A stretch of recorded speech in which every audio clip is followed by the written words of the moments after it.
రావి చెట్టు కింద దీపం ఎందుకు వెలిగిస్తారు? ఏ రోజు వెలిగించాలి? దీని ప్రాముఖ్యత ఏంటి? రావి చెట్టు దేవతా వృక్షంగా పిలుస్తారు. సకల దేవతలు నివసిస్తారని చెప్తారు. అయితే రావి చెట్టు కింద దీపం ఎందుకు వెలిగిస్తారు? ఏ రోజు వెలిగించాలి? ఇలా వెలిగించడం వల్ల కలిగే ప్రయోజనాలు ఏంటో తెలుసుకుందాం.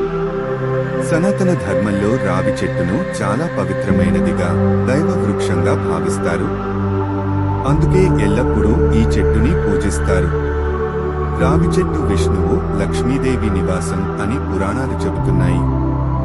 రావి చెట్టును అశ్వత్థ వృక్షం అని పిలుస్తారు. పురాణాలలో దీని గురించి ప్రస్తావన ఉంది. రావి చెట్టులో త్రిమూర్తులు, సకల దేవతలు కొలువై ఉంటారని నమ్ముతారు.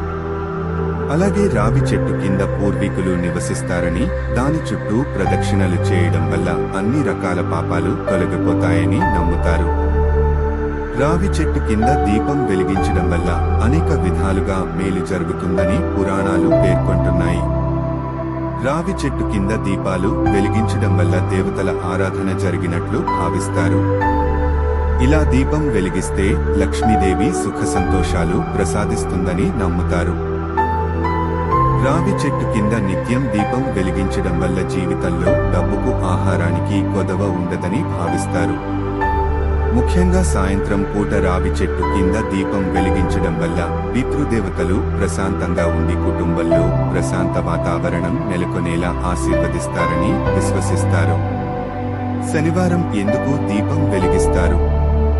శనివారం రావి చెట్టు కింద ఆవ నూనె దీపం వెలిగించడం చాలా ప్రత్యేకతను సంతరించుకుంటుంది. ఆవ నూనె దీపం వెలిగించడం వల్ల శని దోషం ముగుస్తుందని నమ్ముతారు. నిజానికి రావి చెట్టును శనిదేవుని చిహ్నంగా భావిస్తారు. జాతకంలో శనిదోషం ఉన్నవాళ్లు ప్రతి శనివారం రావి చెట్టు కింద ఆవ నూనె దీపం వెలిగించడం మంచిది. ఏలినాటి శని ప్రభావంతో బాధపడే వాళ్లు శనివారం రావి చెట్టును పూజించి దాని కింద దీపం వెలిగించడం మంచిది. రావి చెట్టును పూజించడం వల్ల కలిగే ప్రయోజనాలు. రావి చెట్టుకి శనివారాల్లో నీరు పెట్టడం వల్ల లక్ష్మీదేవి ఆశీస్సులు లభిస్తాయి.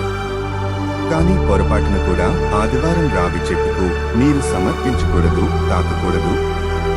బ్రహ్మపురాణం ప్రకారం రావి చెట్టును పూజించడం వల్ల త్రిమూర్తులను పూజించిన ఫలితం లభిస్తుంది. అలాగే బృహస్పతి అనుగ్రహం కూడా లభిస్తుంది. రావి చెట్టుకు పూజ చేస్తే శుభం కలుగుతుంది. శత్రువుల నుంచి విముక్తి లభిస్తుంది. అంటువ్యాధుల నుంచి రక్షణ లభిస్తుంది.